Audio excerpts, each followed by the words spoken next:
জাতীয় ঐক্যমত্য কমিশনের সঙ্গে প্রধান উপদেষ্টার বৈঠক। বিতর্কিত 3 জাতীয় নির্বাচন আয়োজনে জড়িত ইসি কর্মকর্তাদের ভূমিকা তদন্তে কমিটি গঠনের নির্দেশ। রাজনৈতিক দলগুলোর সঙ্গে জাতীয় ঐক্যমত্য কমিশনের দ্বিতীয় পর্যায়ের বৈঠক আজ। নির্বাচনের আগে সংস্কার শেষ করার তাগিদ বিশেষজ্ঞদের। দেশে গণতন্ত্র ফেরাতে নির্বাচনের বিকল্প নেই বলছে বিএনপি। ইসিকে নির্দেশনা দিতে অন্তর্বর্তী সরকারের প্রতি আহ্বান।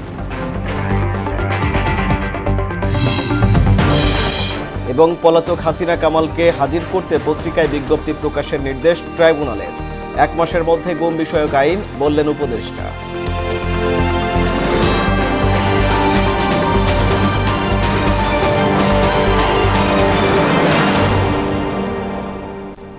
আসসালামু আলাইকুম, সবাইকে মোহনা সংবাদে স্বাগত। শুনছিলেন শিরোনাম, সঙ্গে আছি আমি আরিফুল ইসলাম। এবার পুরো খবর।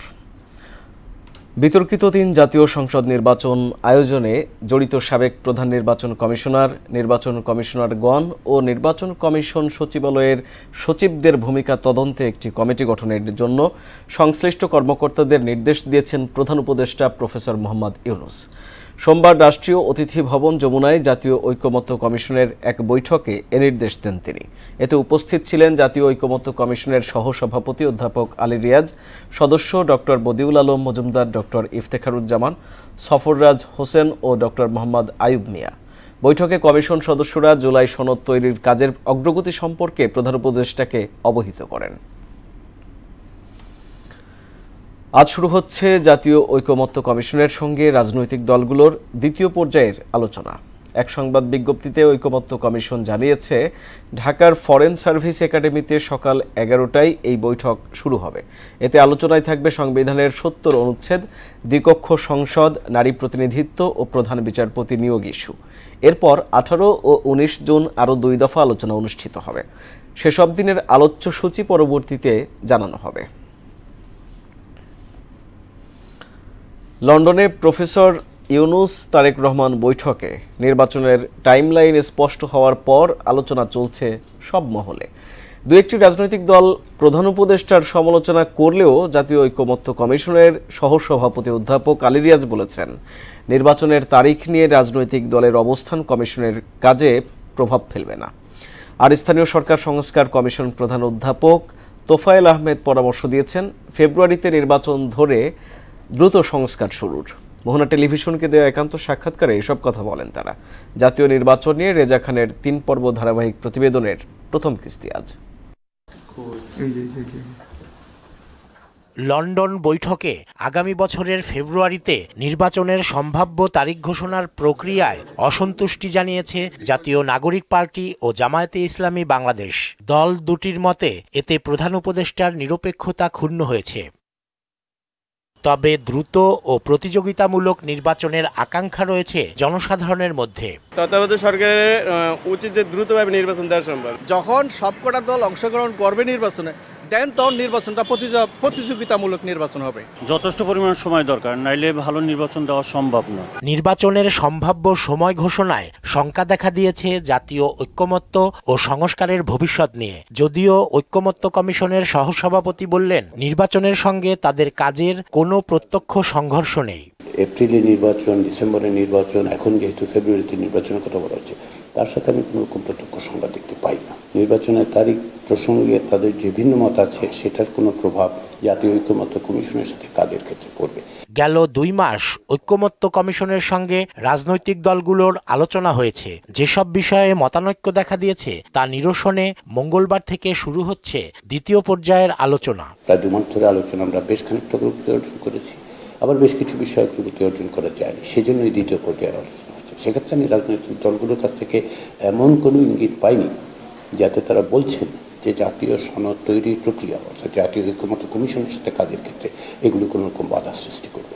এদিকে তৃণমূলে স্বস্তি ফেরাতে স্থানীয় সরকার ব্যবস্থা সংস্কারের কাজ দ্রুত শুরু করা প্রয়োজন বলে মত দেন স্থানীয় সরকার সংস্কার কমিশনের প্রধান অধ্যাপক তোফায়েল আহমেদ। ফেব্রুয়ারিকে সামনে রেখে এখন খুব দ্রুত সংস্কার কাজগুলো শুরু করা দরকার। কোন কোন বিষয়গুলো নির্বাচনের আগে সংস্কার করে ফেলা যায়, কোন বিষয়গুলো নির্বাচনের পরে করা যায়, এগুলো ঠিক করে ফেলা দরকার।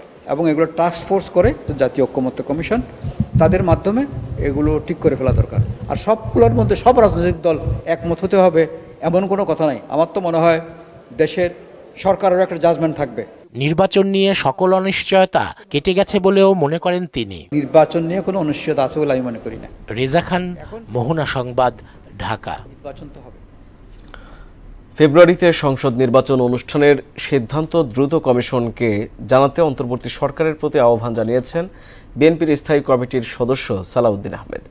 আর গণতন্ত্র ফেরাতে নির্বাচনের বিকল্প নেই বলে দাবি করেছেন আমির খসরু মাহমুদ চৌধুরী। এদিকে ভোট দেওয়ার জন্য দেশের মানুষ উন্মুখ বলে মন্তব্য করেছেন ডক্টর আব্দুল মঈন খান। রাজধানীতে আলাদা অনুষ্ঠানে তারা এসব কথা বলেন। আরও জানাচ্ছেন হুমায়ুন কবির। গুলশানে বিএনপি চেয়ারপারসনের রাজনৈতিক কার্যালয়ে ব্রিটিশ হাইকমিশনার সাহারা কুকের সঙ্গে বৈঠক করেন মির্জা ফখরুল ইসলাম আলমগীরের নেতৃত্বে বিএনপির একটি প্রতিনিধি দল।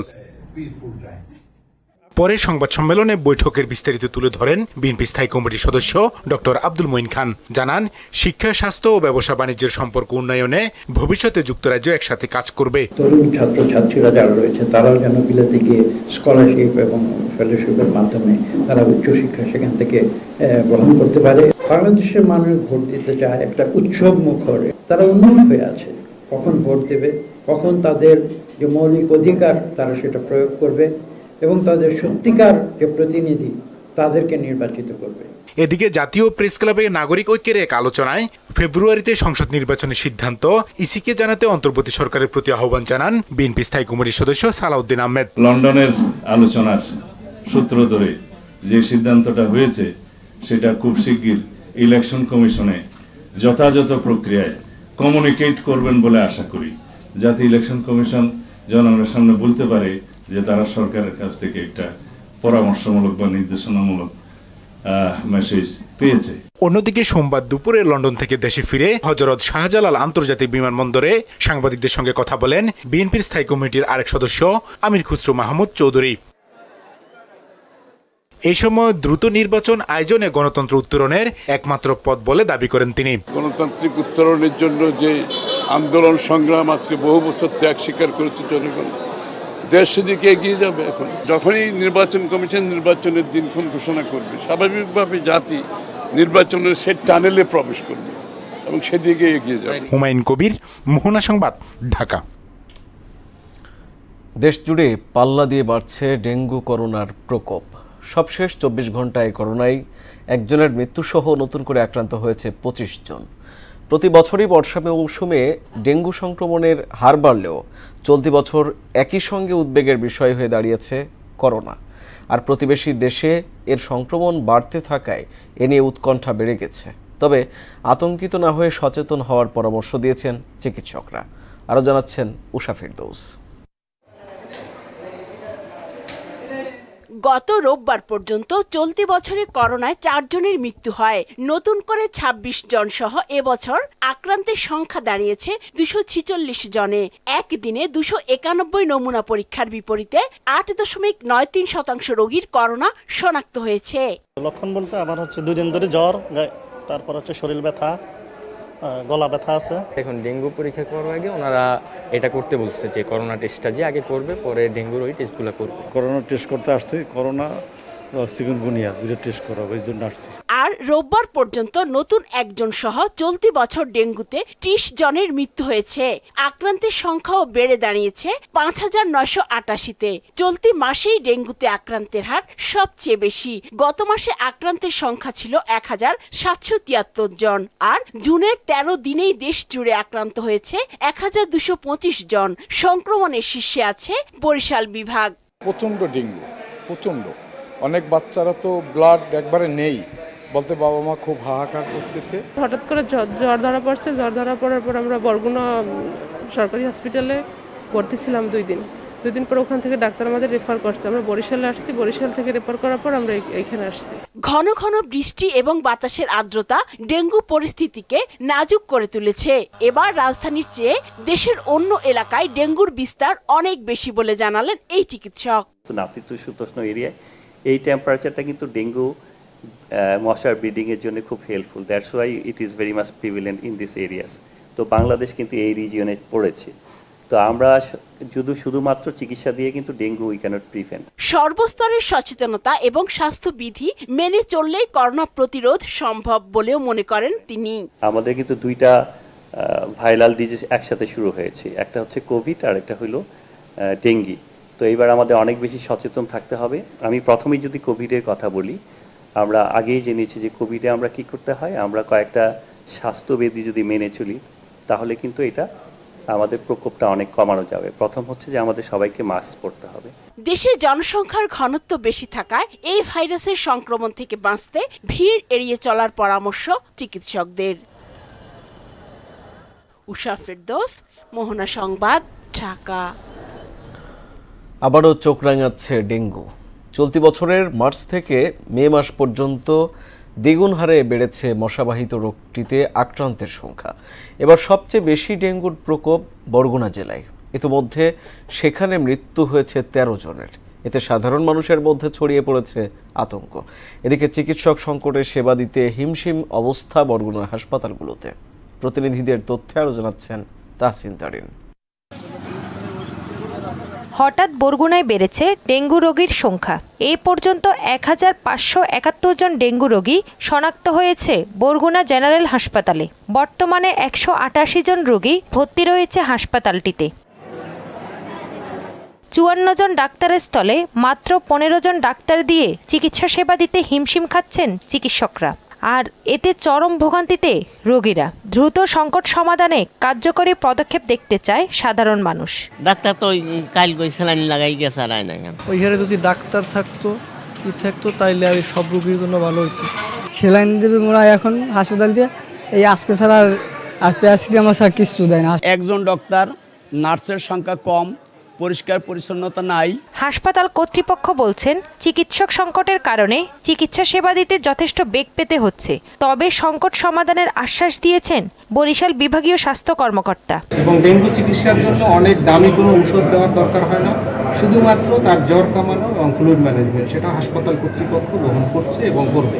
যেহেতু অনেক বড় একটা এলাকা, রিমোট এলাকা, এবং এখানে চিকিৎসক সংকট এবং চিকিৎসক পদায়নটা আমাদের জন্য খুব জরুরি, এবং এই ব্যাপারে সরকার কাজ করছে এবং তার প্রতিনিধি হিসাবে আমি এই অঙ্গীকার ব্যক্ত করি। এদিকে পাথরঘাটা পৌরসভায় ডেঙ্গু পরিস্থিতি আরো ব্যাপক আকার ধারণ করেছে।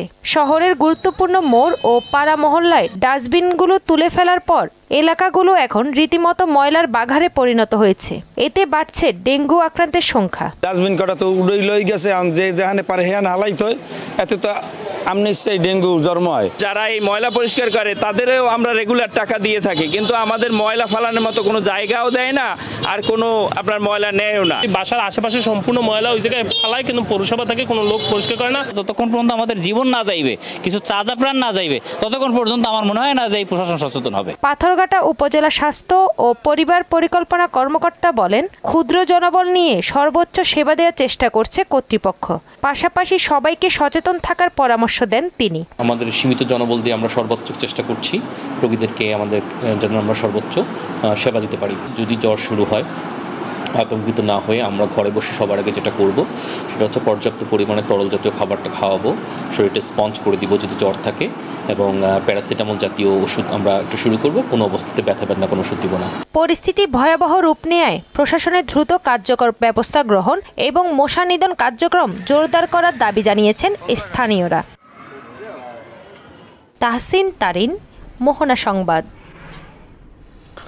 জুলাই অভ্যুত্থানে সংগঠিত মানবতা বিরোধী অপরাধ মামলায় পলাতক শেখ হাসিনা ও সাবেক স্বরাষ্ট্রমন্ত্রী আসাদুজ্জামান খান কামালকে হাজির হতে দুটি পত্রিকায় বিজ্ঞপ্তি প্রকাশের নির্দেশ দিয়েছেন ট্রাইব্যুনাল। দুইজনকে গ্রেপ্তার করতে না পারায় এমন পদক্ষেপ নেওয়া হয়েছে। আগামী 24 জুন এই মামলার পরবর্তী শুনানির দিন ধার্য করা হয়েছে। আরও জানাচ্ছেন কাজী পাপ্পু। জুলাই আগস্ট আন্দোলনে গণহত্যার দায়ে বিচারের মুখোমুখি ক্ষমতাচ্যুত প্রধানমন্ত্রী শেখ হাসিনা সেই মামলায় 1 জুন আন্তর্জাতিক অপরাধ ট্রাইব্যুনালে আনুষ্ঠানিক অভিযোগ জমা দেওয়ার মাধ্যমে শুরু হয় বিচার কাজ। শেখ হাসিনার পাশাপাশি আসামি করা হয় সাবেক স্বরাষ্ট্রমন্ত্রী আসাদুজ্জামান খান কামাল ও সাবেক আইজিপি চৌধুরী আব্দুল্লাহ আল মামুনকে।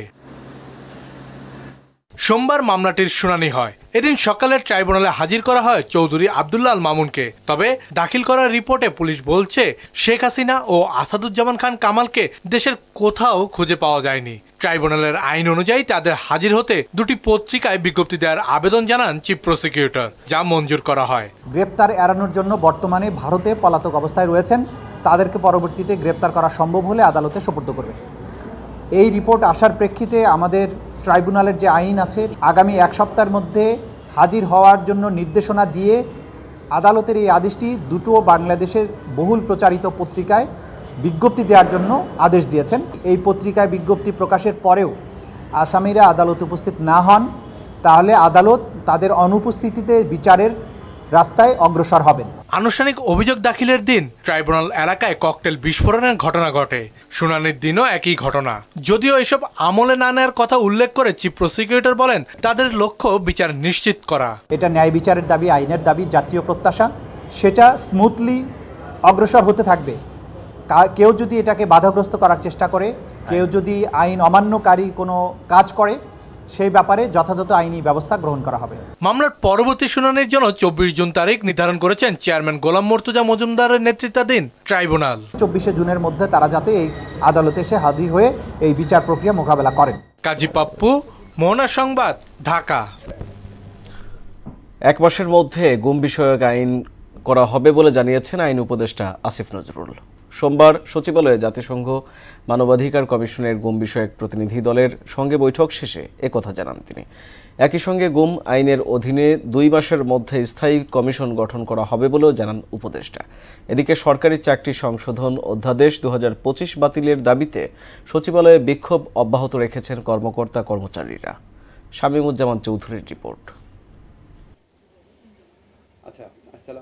সোমবার সকালে সচিবালয়ে আইন মন্ত্রণালয়ের নিজ দপ্তরে জাতিসংঘের গুম বিষয়ক ওয়ার্কিং গ্রুপের 3 সদস্যের একটি প্রতিনিধি দলের সঙ্গে বৈঠকে বসেন আইন উপদেষ্টা আসিফ নজরুল। আগামী 1 মাসের মধ্যে গুম বিষয়ক আইন করা হবে জানিয়ে আইন উপদেষ্টা বলেন, এর আওতায় গুম সম্পর্কিত একটি স্থায়ী কমিশন গঠন করা হবে।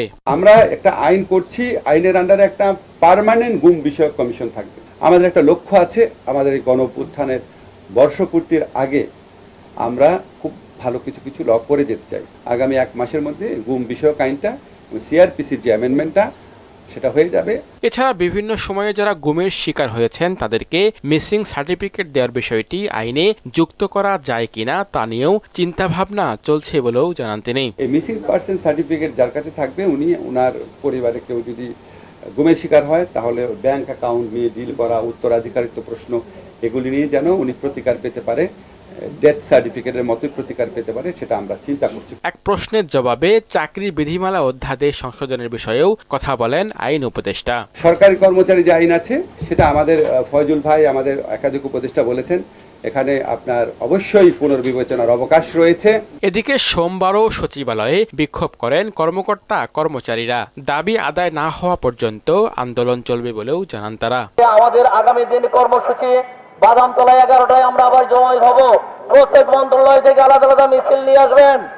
এর মধ্যে যদি আমরা আলোচনার প্রস্তাব না পাই, যদি সাড়া না পাই, তাহলে কিন্তু আমাদের এই দাবির সাথে আরো অনেক গুরুত্বপূর্ণ দাবি অ্যাড হবে, যা কল্পনা করতে পারবেন না। সরকারি চাকরি সংশোধন অধ্যাদেশ জারির পর থেকেই এটি বাতিলের দাবিতে বিক্ষোভ করে আসছে সচিবালয় কর্মকর্তা কর্মচারী ঐক্য ফোরাম। শামীমুজ্জামান চৌধুরী, মোহনা সংবাদ, ঢাকা। দুর্নীতি দমন কমিশন টিউলিপ সিদ্দিককে ব্রিটিশ নাগরিক বা এমপি হিসেবে নয়, বরং একজন অপরাধী হিসেবে বিবেচনা করছে বলে জানালেন সংস্থাটির চেয়ারম্যান ডক্টর মোহাম্মদ মোমেন। তার বিরুদ্ধে দুর্নীতির সুনির্দিষ্ট তথ্য প্রমাণ রয়েছে বলেও জানান তিনি। এদিকে সাবেক ভূমিমন্ত্রী সাইফুজ্জামান চৌধুরী জাবেদের প্রায় 1025 কোটি টাকার সম্পদ যুক্তরাজ্য জব্দ করেছে বলেও জানান দুদক চেয়ারম্যান। এসইউ সেলিমের প্রতিবেদন। ঈদুল আজহার পর প্রথমবারের মতো দুদক কার্যালয়ে সংবাদ সম্মেলন করেন সংস্থার চেয়ারম্যান ডক্টর মোহাম্মদ মোমেন। এ সময় ব্রিটিশ এমপি টিউলিপ সিদ্দিকের বিরুদ্ধে দুর্নীতির সুনির্দিষ্ট তথ্য প্রমাণ থাকার কথা জানিয়ে দেশের প্রচলিত আইনে ব্যবস্থা নেওয়া হয়েছে বলে জানান তিনি। আমাদের কাছে তার যে স্ট্যাটাসটা হচ্ছে তিনি একজন আমাদের দুদকের অভিযুক্ত এবং অ্যাবসকন্ডার।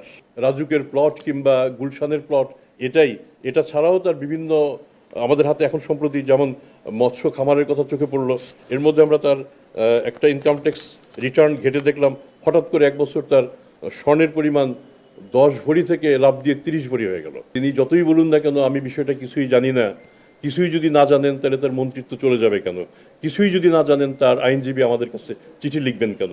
সাবেক ভূমিমন্ত্রী সাইফুজ্জামান চৌধুরী জাবেদের প্রায় 1025 কোটি টাকার সম্পদ জব্দের পাশাপাশি 3 দেশে 500-র বেশি বাড়ি ও ফ্ল্যাট চিহ্নিত করার কথাও জানান দুদক চেয়ারম্যান। সাইফুজ্জামান জাবেদের অনুপার্জিত এবং পাচারকৃত অর্থে ক্রয় করা প্রচুর সম্পত্তি এবার এনসি এর সহায়তায় আমরা জব্দ করতে পেরেছি। মোট 580টা বাড়ির আমরা সন্ধান পাই, তার মধ্যে 343টা বাড়ি যুক্তরাজ্যে, 228টা সংযুক্ত আরব আমিরাতে এবং 9টা যুক্তরাষ্ট্রে। বাংলাদেশের প্রপার্টি বাদ দিয়ে আমি এটা বলছি। এছাড়া যুক্তরাজ্যে থাকা বসুন্ধরা গ্রুপের চেয়ারম্যানের 2 ছেলে সহ 3 জনের সম্পদ জব্দে দুদক চিঠি পাঠাবে বলেও জানান সংস্থা প্রধান। আকবর সুবহান সাহেবের 2 ছেলে সাফিয়ান এবং সাদাত, এই 2 জনের প্রপার্টি সম্পর্কে আমরা তথ্য পাঠিয়েছি। ইউ সেলিম, মোহনা সংবাদ, ঢাকা। এদিকে ক্রিকেটার সাকিব আল হাসানের দেশ ত্যাগে নিষেধাজ্ঞা জারি করেছেন আদালত। দুদকের আবেদনের প্রেক্ষিতে ঢাকা মহানগর দায়রা জজ জাকির হোসেন গালিবের আদালত সোমবার এ আদেশ দেন। দুদকের জনসংযোগ কর্মকর্তা আক্তারুল ইসলাম বিষয়টি নিশ্চিত করেছেন। সাকিব আল হাসান ছাড়াও এই নিষেধাজ্ঞার তালিকায় আরও 15 জনের নাম রয়েছে। অবশ্য দীর্ঘদিন যাবৎ দেশের বাইরেই অবস্থান করছেন দেশসেরা এই ক্রিকেটার। প্রায় 8 মাস পর নির্বাচিত সভাপতি পেল তৈরি পোশাক শিল্প মালিকদের সংগঠন বিজিএমইএ। দায়িত্ব গ্রহণ করে ঐক্যবদ্ধভাবে দেশীয় ও আন্তর্জাতিক চ্যালেঞ্জ মোকাবেলা করে পোশাক খাতকে এগিয়ে নেওয়ার প্রত্যয় জানালেন নবনির্বাচিত সভাপতি মাহমুদ হাসান খান বাবু। রেজা খানের রিপোর্ট। 5 আগস্টের পট পরিবর্তনের পর থেকেই পলাতক বিজিএমইএর সাবেক সভাপতি এসএম মান্নান কোচি। 24 আগস্ট তার পদত্যাগের পর 20 অক্টোবর প্রশাসক নিয়োগ এবং 120 দিনের মধ্যে নির্বাচন আয়োজনের নির্দেশ দেন সরকার। 31 মে বিজিএমইএ নির্বাচনে বিজয়ী হয় ফোরাম জোট। সোমবার উত্তরায় বিজিএমইএ কার্যালয়ে নতুন সভাপতির কাছে দায়িত্ব হস্তান্তর করেন বিদায়ী প্রশাসক আনোয়ার হোসেন। সুষ্ঠু নির্বাচন আয়োজন করতে পেরে সন্তুষ্টির কথা জানান তিনি। নির্বাচনের বাইরেও আমাদের অনেকগুলো বাস্তবতা আলোকে অনেক কঠিন সিদ্ধান্ত নিয়ে কাজ করতে হয়েছে। অনুষ্ঠানে ঐক্যবদ্ধভাবে বিজিএমইএকে এগিয়ে নিয়ে যাওয়ার প্রত্যয় ব্যক্ত করেন সাবেক সভাপতি ফারুক হাসান ও রুবানা হক সহ অন্যরা। স্বচ্ছ নিরপেক্ষ নির্বাচন উপহার দিয়েছেন, কাজে আপনাকেও আন্তরিকভাবে ধন্যবাদ জানাই। সবাই মিলে আমরা কাজ করব। বাবু, আপনি আমাকে পাবেন পাশে এবং আমার সাথে সাথে অন্যরাও ইনশাআল্লাহ এই সেক্টরের জন্য আমরা কাজ করব। এ সময় পোশাক শিল্পের জন্য স্বতন্ত্র মন্ত্রণালয় প্রতিষ্ঠার কথা উল্লেখ করে দেশীয় ও আন্তর্জাতিক চ্যালেঞ্জ মোকাবিলার কথা বলেন নবনির্বাচিত সভাপতি। ঐক্যবদ্ধভাবে দেশীয় এবং আন্তর্জাতিক চ্যালেঞ্জ মোকাবেলা করে পোশাক শিল্পকে আরো এগিয়ে নিয়ে যাওয়া। আর ইরানের যুদ্ধটা আমাদের জন্য একটা নতুন চ্যালেঞ্জ, কারণ হচ্ছে এরপরে যদি ফলে তেলের দাম বৃদ্ধি পেলে সেটা একটা রিকারিং এফেক্ট সবার উপর পড়বে। পরে তাকে ফুল দিয়ে বরণ করেন নির্বাচনে পরাজিত সম্মিলিত পরিষদের সভাপতি কাজী মনিরুজ্জামান ও প্যানেল লিডার আবুল কালাম। রেজা খান, মোহনা সংবাদ, ঢাকা। শপথ না নিয়েও ঢাকা দক্ষিণ সিটি কর্পোরেশনের মেয়র হিসেবে সংবর্ধনা পেলেন বিএনপি নেতা ইশরাক হোসেন। সোমবার সিটি কর্পোরেশন মিলনায়তনে এক মতবিনিময় সভায় তাকে সংবর্ধনা দেন কর্পোরেশনের বর্জ্য ব্যবস্থাপনা বিভাগের কর্মকর্তা কর্মচারীরা। একই সঙ্গে নগর ভবনের লবিতে ঢাকাবাসীর ব্যানারে চলতে থাকে আন্দোলন। এরপর গণমাধ্যমের মুখোমুখি হয়ে ইশরাক বলেন, মেয়রের শপথ পড়ানো সরকারের সাংবিধানিক দায়িত্ব। স্থানীয় সরকার উপদেষ্টা তাকে শপথ না পড়িয়ে সংবিধান লঙ্ঘন করছেন। এ সময় গণতান্ত্রিক উপায়ে শান্তিপূর্ণ এই আন্দোলন চলমান থাকবে বলেও জানান তিনি। বাংলাদেশের সর্বোচ্চ আদালত মহামান্য আপিল বিভাগের রায়ের পরিপ্রেক্ষিতে আমাকে যে মেয়র হিসেবে নির্বাচন কমিশন কর্তৃক গ্যাজেট প্রকাশ করা হয়েছে, সেটির আলোকে যাতে দ্রুততম সময়ে শপথ গ্রহণের অনুষ্ঠানটি সম্পন্ন করতে পারে এবং নগরবাসীর যে দুর্ভোগ, যে দীর্ঘদিন যাবৎ যে নগর ভবন একটি অচল অবস্থার মধ্যে রয়েছে, এখানে আরও কিছু সেবা রয়েছে যেগুলোকে এখনও এই জনগণের স্বতঃস্ফূর্ত আন্দোলনের কারণে এখনও চালু করা সম্ভব হচ্ছে না, সেটি যাতে দ্রুততম সময়ে আমরা চালু করতে পারি। আগামী 24 ঘন্টার মধ্যে দেশের কোথাও কোথাও মাঝারি ধরনের ভারী থেকে ভারী বৃষ্টি হতে পারে। সেই সাথে সারা দেশে দিন ও রাতের তাপমাত্রা কমবে বলে জানিয়েছে বাংলাদেশ আবহাওয়া অধিদপ্তর। আবহাওয়া অধিদপ্তরের সহকারী আবহাওয়াবিদ আফরোজা সুলতানা এ তথ্য জানান। বলেন, আজ সকাল 9টার মধ্যে দেশের বিভিন্ন স্থানে দমকা হাওয়া সহ বৃষ্টি বা বজ্রসহ বৃষ্টি হতে পারে। এছাড়া আগামী 5 দিনের মধ্যে বৃষ্টিপাতের প্রবণতা অব্যাহত থাকতে পারে বলে জানিয়েছে সংস্থাটি। গতকালকেও সারা দেশে মোটামুটি অনেক জায়গায় বৃষ্টি হয়েছে, তবে আজকে থেকে মোটামুটি ভালোই বৃষ্টি হয়েছে। তবে এখনও পর্যন্ত আমাদের যে আজ দুপুর 12টা পর্যন্ত যে রেকর্ড এসেছে সকাল 6টা থেকে, তো দেখা যাচ্ছে যে দেশের অনেক জায়গায় বৃষ্টিপাত হয়েছে। হালকা থেকে মাঝারি থেকে ভারী বৃষ্টি হওয়ার সম্ভাবনা রয়েছে। নারায়ণগঞ্জ সদর উপজেলার ফতুল্লায় একটি অনুমোদনহীন জুস, জেলি, বিস্কুট তৈরি কারখানায় অভিযান চালিয়ে বিপুল পরিমাণ শিশু খাদ্য জব্দ করেছে যৌথ বাহিনী। পাগলা নয়ামাটি এলাকায় Laboni food and consumer products limited কারখানায় অভিযান চালিয়ে 1 লাখ টাকা জরিমানা করে ভ্রাম্যমাণ আদালত। পরে বিপুল পরিমাণ অনুমোদনহীন juice, jelly, chocolate, cream, biscuit ধ্বংস করা হয়। বেস্টের লাইসেন্স পেয়েছি, তাও হচ্ছে আমাদের মেয়াদ একদম এই মাসের শেষ, এবং ওনারা নবায়নের জন্য আপাতত এখন পর্যন্ত ওনারা নবায়নের আবেদন করে নাই। আমরা আবেদন করার জন্য বলেছি, এবং যে প্রোডাক্টগুলো আমরা লাইসেন্সবিহীন পেয়েছি এই প্রোডাক্টগুলো আমরা জব্দ করেছি। নাব্যতা ফেরাতে নরসিংদীর মাধবদীতে কোটি টাকা ব্যয়ে পুরাতন ব্রহ্মপুত্র নদ খনন করলেও বছর না ঘুরতেই আবারও দখল ও দূষণের কবলে পড়ে। অসাধু চক্রের দৌরাত্ম্যে নদীটি এখন অস্তিত্ব সংকটে। তবে নাব্যতা ফেরাতে মনিটরিং টিম মাঠে কাজ করছে বলে জানিয়েছে পানি উন্নয়ন বোর্ড। রেজাউল করিমের প্রতিবেদন, জানাচ্ছেন বুশরাত জাহান।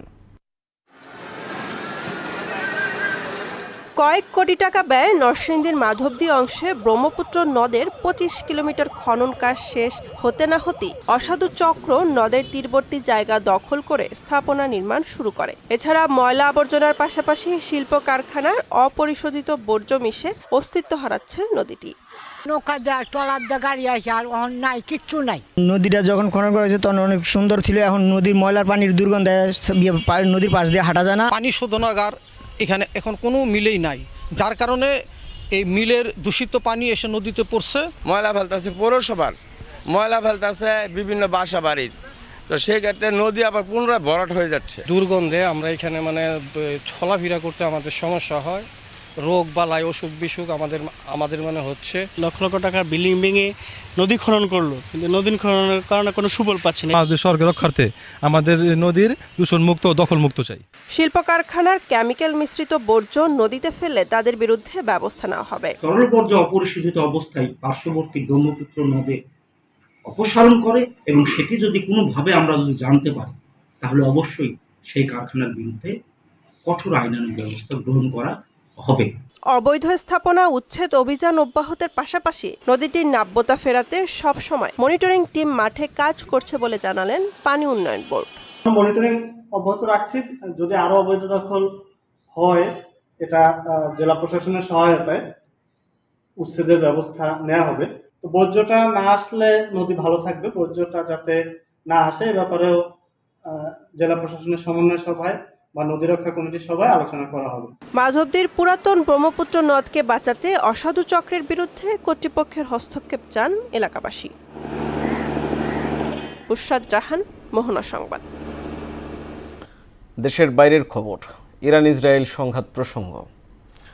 ইসরায়েলি বিমান হামলায় গেল 4 দিনে ইরানে প্রাণ গেছে 224 জনের, আহত হয়েছে 1277 জন। এদিকে ইরানের পাল্টা হামলায় ইসরায়েলের বন্দরনগরী হাইফায় 8 জন নিহত ও শতাধিক মানুষ আহত হয়েছে। চলমান সংঘাতের মধ্যেই ইরানের সেনা প্রধান হিসেবে পদোন্নতি পেয়েছেন আব্দুল রহিম মোসাভি।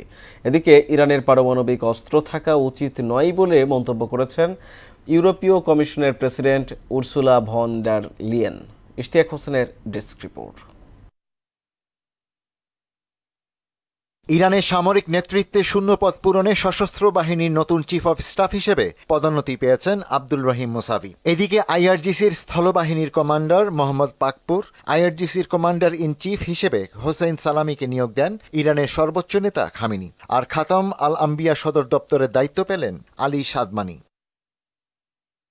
এরই মধ্যে ইসরায়েলের গোয়েন্দা সংস্থা মোসাদের হয়ে গুপ্তচর বৃত্তির দায়ে দোষী সাব্যস্ত হওয়া এক ব্যক্তিকে মৃত্যুদণ্ড দিয়েছে ইরান। সোমবার এক প্রতিবেদনে তথ্য জানায় দ্য জেরুজালেম পোস্ট। ইরানি ক্ষেপণাস্ত্রের আঘাতে ক্ষতিগ্রস্ত হয়েছে তেল আবিবে অবস্থিত মার্কিন দূতাবাস। সামাজিক যোগাযোগ মাধ্যমে দেয়া এক পোস্টে এই কথা জানান মার্কিন রাষ্ট্রদূত মাইক হাকাবি। একই সঙ্গে জেরুজালেম ও তেল আবিবে অবস্থিত দূতাবাস ও কনসুলেট বন্ধ ঘোষণা করা হয়েছে। এদিকে ইরানের পারমাণবিক অস্ত্র থাকা উচিত নয় বলে মন্তব্য করেছেন ইউরোপীয় কমিশনের president Ursula von der Leyen. ইসরায়েলি প্রধানমন্ত্রী নেতানিয়াহুর সঙ্গে ফোনালাপকালে তিনি একথা বলেন। ওদিকে ইরানের পারমাণবিক অস্ত্র তৈরির কোনো ইচ্ছা নেই বলে মন্তব্য করেছেন দেশটির প্রেসিডেন্ট মাসুদ পেজেশকিয়ান। তবে জ্বালানি উৎপাদন ও বৈজ্ঞানিক প্রয়োজনে তেহরান ইউরেনিয়াম সমৃদ্ধকরণ অব্যাহত রাখবে বলে সোমবার পার্লামেন্টে দেয়া ভাষণে জানান প্রেসিডেন্ট। ইরানের পারমাণবিক স্থাপনাগুলো ইসরায়েলি হামলার পরিপ্রেক্ষিতে জরুরি বৈঠকে বসছে আন্তর্জাতিক আণবিক শক্তি সংস্থা IAEA বোর্ড অব গভর্নর্স। সোমবার IAEA এর সদর দপ্তরে এই বৈঠক হওয়ার কথা রয়েছে বলে এক প্রতিবেদনে জানিয়েছে বিবিসি। ইশতিয়াক হোসেন, মোহনা সংবাদ। চলতি বছরের মে মাসে ভারত পাকিস্তান পাল্টাপাল্টি হামলায় জড়ানোর পর দুদলের মুখোমুখি হওয়া নিয়ে সংশয় দেখা দিয়েছিল। তবে সব জল্পনার অবসান ঘটিয়ে 2025 নারী ওয়ানডে বিশ্বকাপে যথানিয়মেই মুখোমুখি হচ্ছে ভারত পাকিস্তান। আগামী 5 অক্টোবর ম্যাচটি হবে কলম্বোর প্রেমাদাসা স্টেডিয়ামে। 8 দলের এই টুর্নামেন্টে পাকিস্তান সব ম্যাচই খেলবে শ্রীলঙ্কায়। বিশ্বকাপের মূল আয়োজন ভারত হলেও অংশগ্রহণকারী প্রতিটি দল পাকিস্তানের সঙ্গে খেলার জন্য শ্রীলঙ্কায় যাবে। আগামী 30 সেপ্টেম্বর শুরু হয়ে নারী বিশ্বকাপ শেষ হবে 2 নভেম্বর ফাইনালের মধ্য দিয়ে। ফুটবলের খবর। রাজধানীর মোহাম্মদপুরে সরকারি শারীরিক শিক্ষা কলেজ মাঠে উদ্বোধন হলো অনূর্ধ্ব 17 জাতীয় গোল্ড কাপ ফুটবল টুর্নামেন্ট। সকালে যুব ও ক্রীড়া মন্ত্রণালয়ের সচিব মাহবুবুল আলম ও অতিরিক্ত সচিব ইকবাল হোসেন টুর্নামেন্টের উদ্বোধন করেন। যুব ও ক্রীড়া মন্ত্রণালয়ের উদ্যোগে দেশের 8টি বিভাগ থেকে বালক ও বালিকাদের নিয়ে এই টুর্নামেন্ট চলবে আগামী 19 জুন পর্যন্ত। এখান থেকে প্রতিভাবান বালক বালিকা থেকে 40 জন করে মোট 80 জনকে বাছাই করা হবে। পরে তাদের দেওয়া হবে উন্নত প্রশিক্ষণ। উদ্বোধনী ম্যাচে বালক বিভাগে বরিশাল বিভাগকে 1-0 গোলে হারিয়ে সেমিফাইনাল নিশ্চিত করে খুলনা বিভাগ। শেষ করব মোহনা সংবাদ। যাবার আগে জানিয়ে দেব শিরোনামগুলো আরও একবার।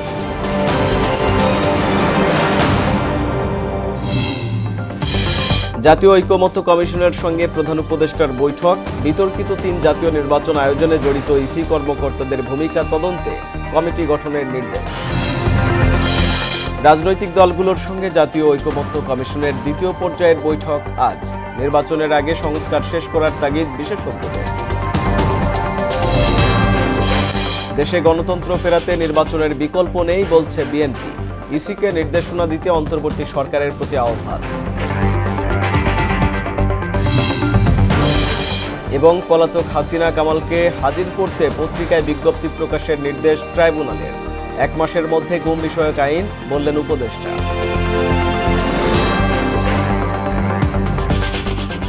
এই ছিল মোহনা সংবাদে। মোহনার সবশেষ খবর জানতে ভিজিট করুন www.mohana.tv। সংবাদ দেখতে পারেন ফেসবুক, ইউটিউবেও।